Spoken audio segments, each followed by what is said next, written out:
1 2 3 4 5 6 7 8 9ดีใจป่ะดีใจเขาเข้าใจผู้ใหญ่จะดีในเด้อขอบใจผู้ใหญ่จะดี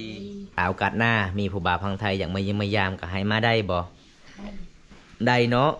มาเบิ่งตัวจริงเลยถ้าทึกใจได้วันนี้เป็นแฟนกันได้อยากได้ได้เนาะ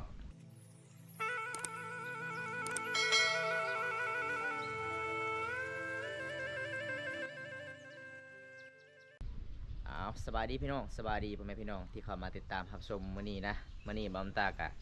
เดินทางคือเก่าทุกคนเลยไปเยี่ยมไปยาม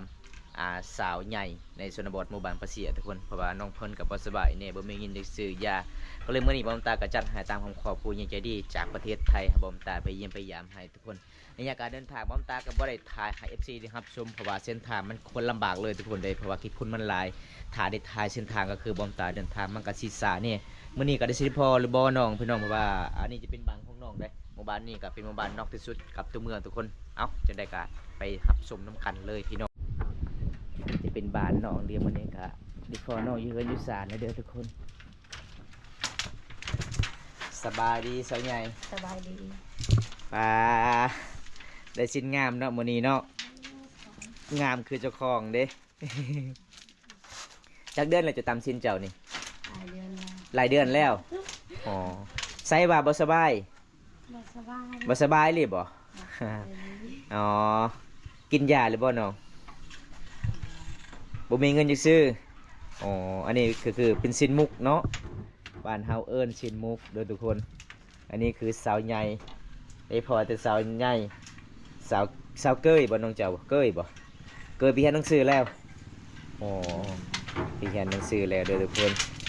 อีกจักเดือนจึงสุดสินเจ้านี่นะยังบ่ฮู้ถ้าสุดนี่แล้วก็เอาพัวเลยเนาะ มีคนมัก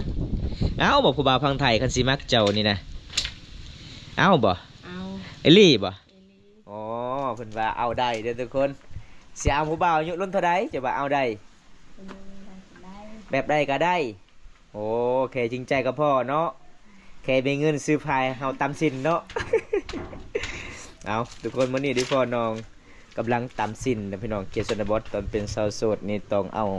ตำคูบแบบนี้นะพี่น้องไงเวลาเอาพัวแล้วเฮาก็คืออยู่เฮือนพัวนุ่งทรงโมได้เลยทุกคนมีแต่นุ่งผ้าทุ่งอย่างเดียวเลยอันนี้คือเป็นเส้นของสมภารมังกรขั้นผู้ชายตามนี่น่าสิบ่เจอเลยทุกคนมันหลายประเภทมันหลายขั้นตอนพี่น้องบางเขาเจ้าเหยียบเบิ้งทุกคนเห็นบ่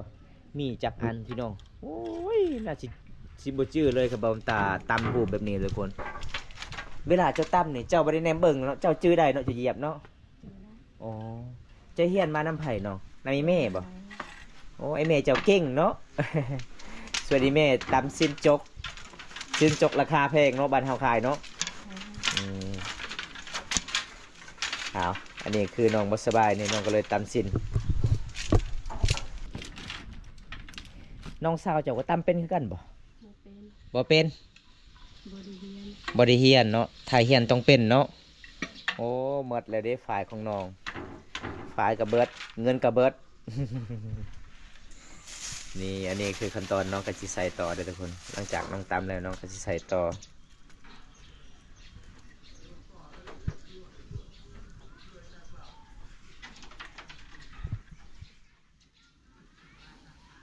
รอดนึงนี่ประมาณจักนาทีจึงสุดด้นบ่หอด2-3 ชั่วโมงเนาะโอ้เบิ่งทุกคนเพื่อจะได้สินนุ่งกับเป็นง่ายเลยเบิ่งขั้นตอนที่สาวลาวตำสินเห็นบ่ต้องเอาไม้มาแย่เด้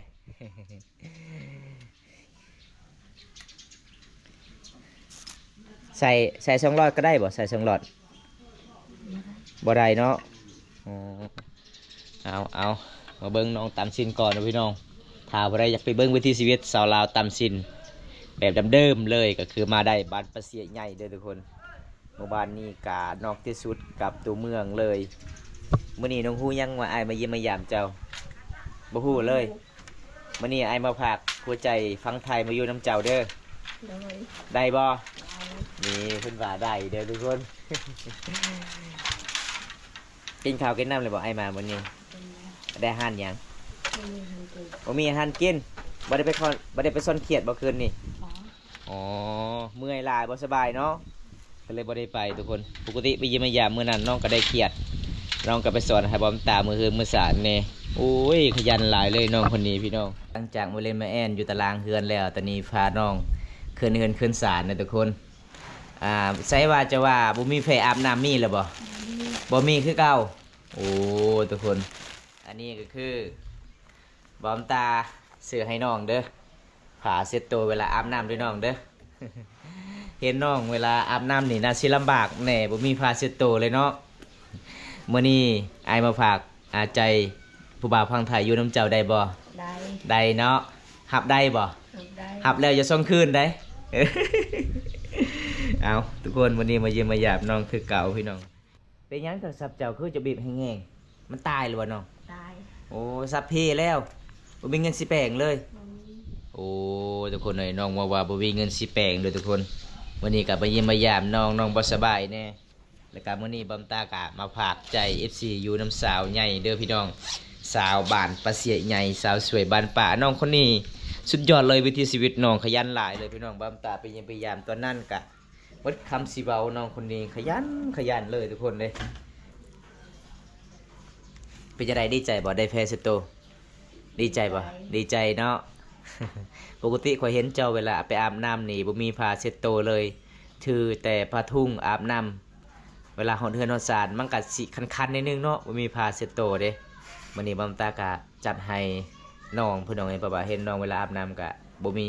แพ้เช็ดโตวก็เลยสงสารน้องหลายทุกคนมื้อนี้บำตากะบ่มีหยังหลายมาเยี่ยมมายามเจ้าเด้อน้องเด้ออ้ายกะจัดให้ตามคำขอผู้ใหญ่ใจดีจากประเทศไทยให้เป็นสะพานบุญให้ช่วยน้องบ่มีเงินจักซื้อยาเนาะบ่สบายทุกคนเอาทุกคนมื้อนี้ก็บอมตากะมาฮอดถึงเฮือนถึงศาลน้องแล้วทุกคนเพราะว่ามื้อนี้ก็มีผู้ใหญ่ใจดีจากประเทศไทยช่วยน้องซื้อยาแน่แล้วก็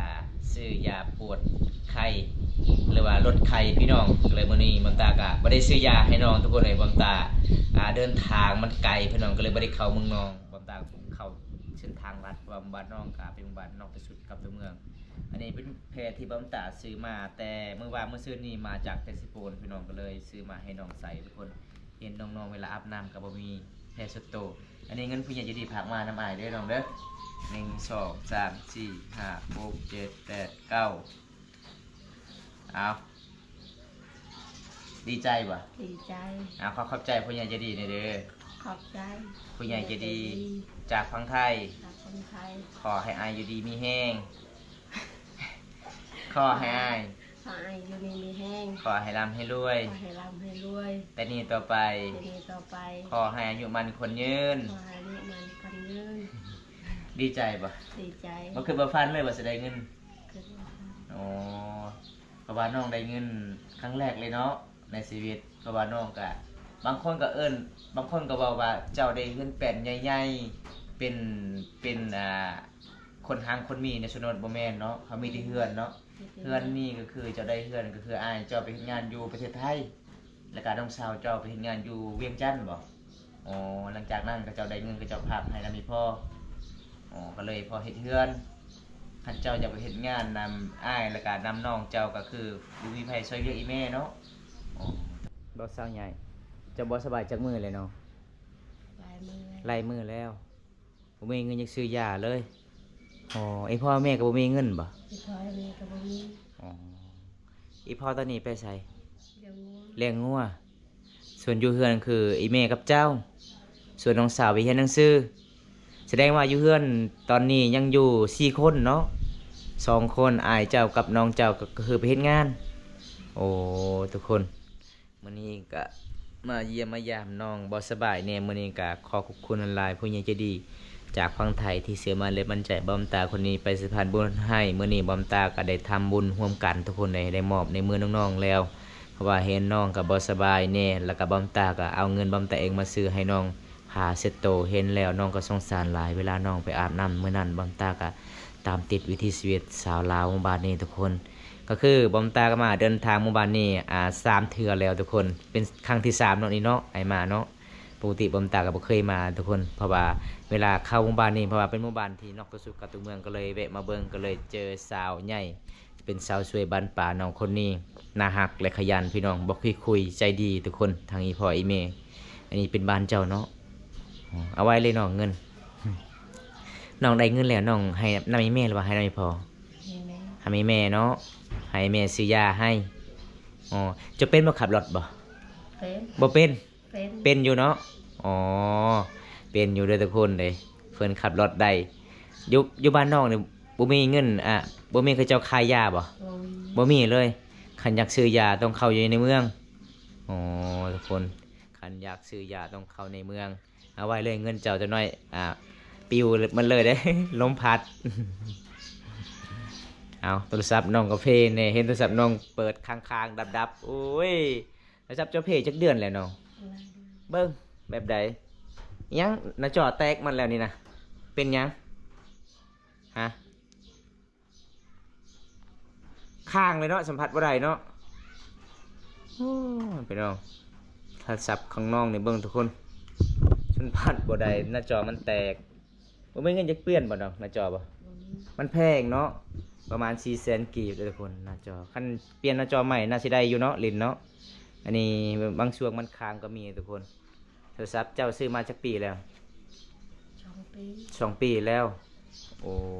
2 ปีแล้วทุกคนเอาให้น้องเอาไว้เงินไว้คำก่อนเดี๋ยวโจรขึ้นหลักเลย โทรศัพท์ของน้องนี่ดับเปิดโอ้ยพี่น้องได้บ่โทรศัพท์ใหม่ อยากได้ ยังได้เนาะถ้ามีเงินก็อยากซื้อโทรศัพท์ใหม่เนาะไงโทรศัพท์เก่าเบิ่งทุกคนน้องเปิดมา3 นาทีฮะกับ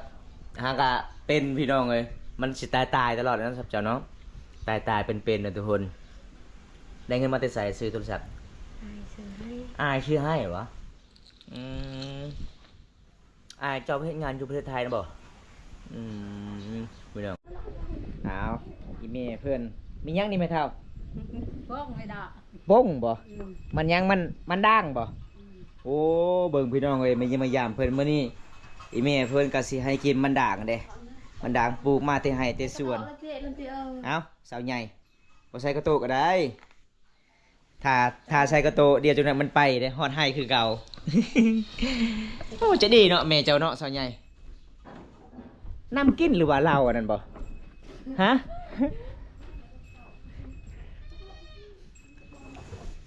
เอาไปเบิ่งน้องก่อนทุกคนไปเยี่ยมพยายามน้องมื้อนี้ก็อยู่เฮือนอยู่สั่งคือเก่าเลยทุกคนไปจัดให้ตังค์เอ้าน้องเอาโกโตนี่ทุกคนนี่คืออีเม่เพื่อนเลยใจดีเลยทุกคนมาเยี่ยมพยายามครั้งที่3มาเยี่ยมพยายามสาวใหญ่คือเก่าเด้อทุกคนเลยเอาภาษาบ้านเจ้าเอิ้นมันยังอันนี้ปงยัง ของเต้า ปงเต้าภาษาบางขอเอิ้นปงโง่ ภาษาไทยเอิญมันด่าง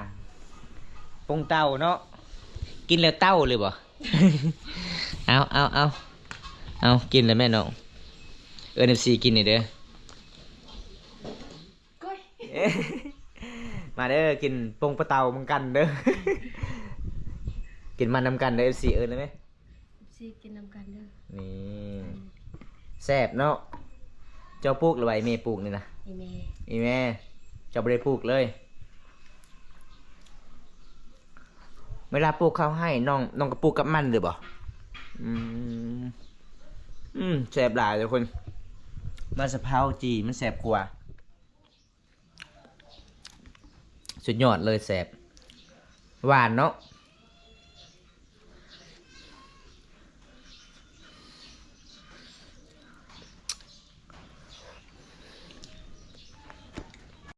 14เด้อกินข้าวโพดนำกันเด้ออ้าย กินข้าวโพดนำกันเด้ออ้าย ข้าวโพดภาษาบ้านเจ้าเอิ้นว่าอะไร เล สาเล่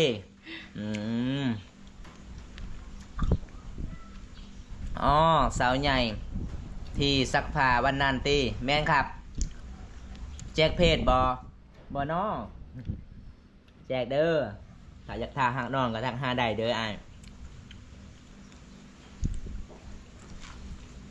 โทรศัพท์น้องนี่มันค้างตลอดเลยดับเปิดเนาะสับเจ้าเนาะปิดเครื่องตลอดเลยโทรศัพท์มันเก่าแล้ว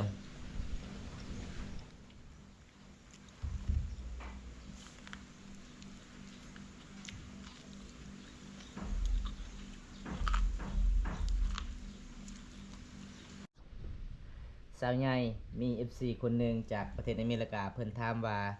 สาวใหญ่อายุจักปีแล้ว 19 ปี 19 ปีแล้วเด้อ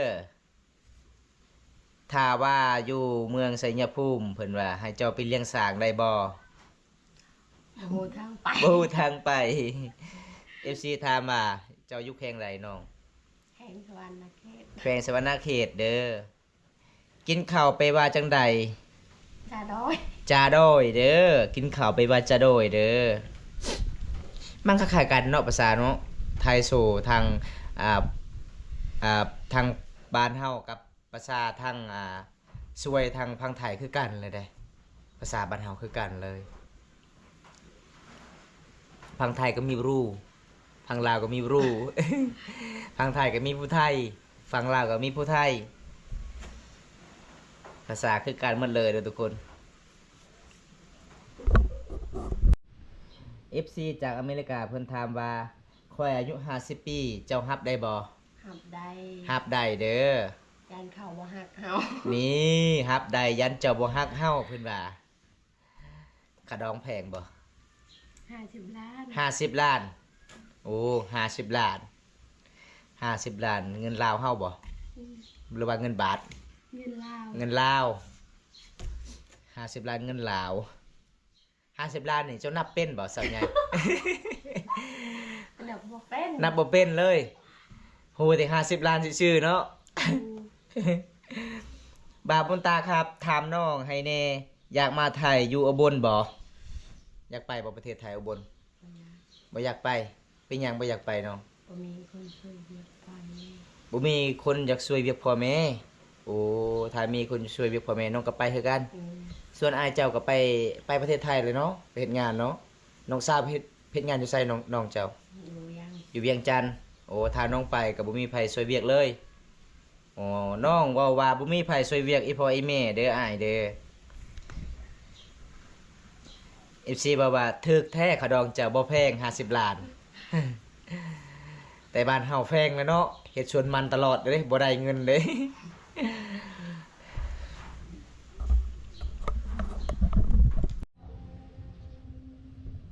ยังสับจบดับอีกแล้ว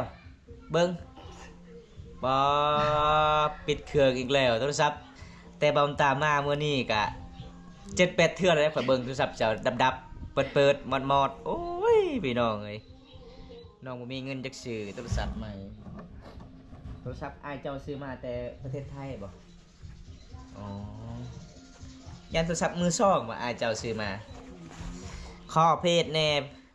ทักหาบำตาได้เด้ออ้ายเด้อถ้าอยากได้เพจน้องเดี๋ยวบำตาก็ซื้อให้เพจของน้องภาษาลาวน้องสาวใหญ่เพจจากภาษาลาวเนาะเวลาทักหาน้องนี่เขียนหนังสือบ่ได้ทุกคนมีแต่ทักเสียงได้ น้องบ่ได้เรียนหนังสือตั้งแต่น้อยเลยน้องสาวของน้องก็คือเรียนหนังสือเอ้าน้องเจ้ากับเฮ็ดงานอยู่เวียงจันทน์เราเรียนหนังสือบ่ บ่ บ่เรียนคือกันเราเป็นบ่หนังสือบ่ บ่เป็น บ่เป็นคือกันรับเฮ็ดงานหยังน้อง งานรับจ้าง รับจ้างหยัง ขายเครื่อง ขายเครื่องเดือนหนึงเท่าใดน้องเจ้า เดือนหนึง3 ล้าน เดือนหนึง3 ล้านเอ้าคือบ่อยากเฮ็ดอยู่เมืองเฮาก็เดือนหนึง2 ล้าน5เด้ขายน้ำมันบ่ฮู้จักน้ำน้องเจ้าอย่าน้องเจ้าบ่อยากซอยเวียกเจ้าซอยเวียกอีพ่อแม่เด้ เลยไปอยู่ไกลๆอัดอันหยังอัดเสียเว้าก็ได้อ๋อว่าสิเอาเพจผู้สาวสุดท้ายข้างอีกแล้วโทรศัพท์ผู้สาวนี่เด้อทุกคนเอ้ายังบ่มาบ่ยังบ่ได้บ่น้องน้องส่วนใหญ่เนาะส่วนเพจงานอยู่เวียงจันทน์สาวน้อยเป็นสาวพาแพรกอายุ19 ปีคือกันอ๋อ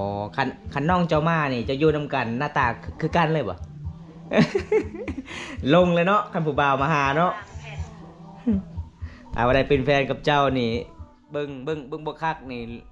ลมผู้น้อง เอาพี่น้องเอ้ยอยากเห็นน้องของน้องนี่เดือนใดน้องเจ้าสิมาบ้าน เดือน4 เดือน4โอ้ยังอีกเดือนปลายเนาะกลับมาบ้านเฮ็ดหยังสาวใหญ่ ตำแจ่ว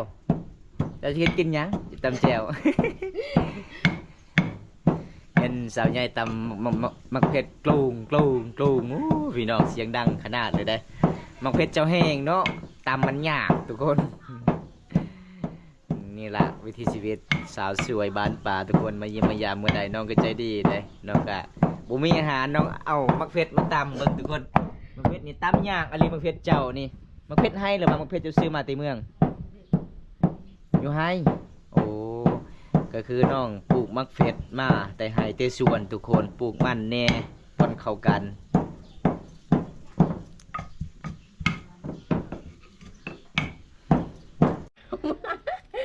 ปลาน่าจะเค็มเกลือหลายค่อยเบิ่งจะใส่นี่ เห็นเกลือบักไล่ๆเลยทุกคนเลย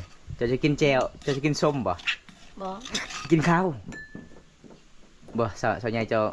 จะกินข้าวบ่น้องฮะ น้องมกล้าบอกทุกคนน้องอาย มักเฟ็ดจนบ่เห็นเต็มเกลือเต็มถ้วยน้อยทุกคนเบิ่งนี่ทุกคนเลยนี่บ่แจ่วของสาวใหญ่ตำบ่มีอาหารเพิ่นว่าใส่เกลือมันสิอิ่มไหวมันยังอันนี้นะเจ้ามีป้าบ่โอ้ได้ป้ามาที่ใส่น้องฮะจะใส่มองคืนนี้ฮะไอพอได้บ่จะไปซ่อนอ๋อใส่ว่าจะว่ากุ้งลายบ่นำจะอาบนี่ได้บ่กุ้งบ่ฮะลายเนาะก็คือเมื่อคืนนี้ได้ที่ซ้ำโตโอ้ น้องได้ซ้ำโตป่าน้องกระสิย่อพาเขาอีกทุกคนโอ้ยจะดีหลายเลยพี่น้องน้องคนนี้แล้วว่าจะตำมักเพชร แล้ว แล้วเลยเนาะเอาตอนนี้เพื่อนว่าตำมักเพชรแล้วเด้อทุกคนนี่จุดนี้ก็คือจุดที่น้องเอาไว้ติบเข่าตามเขตชนบทเวลา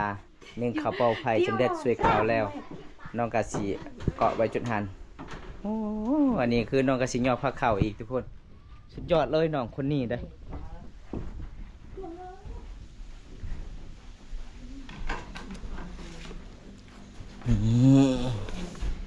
ใส่น้ำเหล้าบ่นั่นน่ะน้ำยั้งนั่นน่ะน้ำดื่มโอ้คอยได้คิดว่าน้ำเหล้า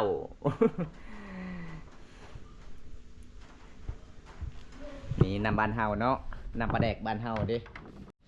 มาFC กินข้าวกินน้ำเด้อน้องเด้อมาเด้อ มาเด้อ FC กินข้าวร่วมกัน อาหารหยังเนาะ กินอาหารปลา อาหารป่าภาษาเจ้าเอิ้นป่าว่าจังใด อากาศ อากา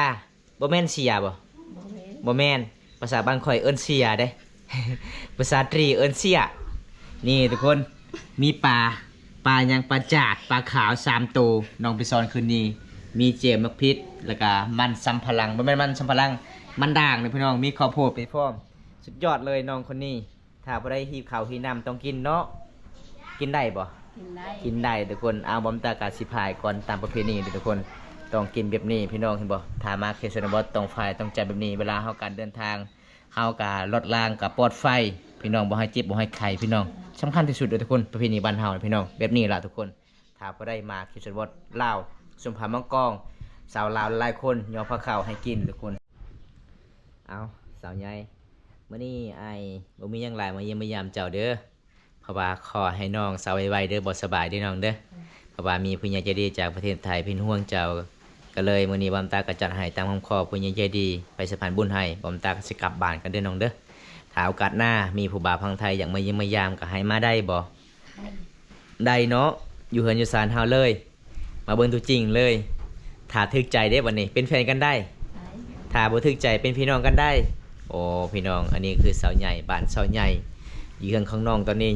ยัง4คนเนาะ2คนไปเฮ็ดงานพี่น้องปกติก็6คนเด้อทุกคนพร้อมตากะสิกลับบ้านแน่เพื่อการเดินทางมันก็สิไกลแน่ทุกคนเด้พร้อมตากะสิปิดไว้สำนี้ก่อนถ้าบ่ได้รับชมคลิปนี้แล้วก็อย่าลืมพากกดไลค์กดแชร์กดติดตามพากเป็นกำลังใจให้บอมตาเฮ็ดคลิปตอนต่อไปอัปเดตวิถีชีวิตสาวลาวหมู่บ้านนี้ครับพี่น้องเอาคลิปหน้าพบกันใหม่ขอกล่าวคำว่าสวัสดีบันส่วนบ๊ายบาย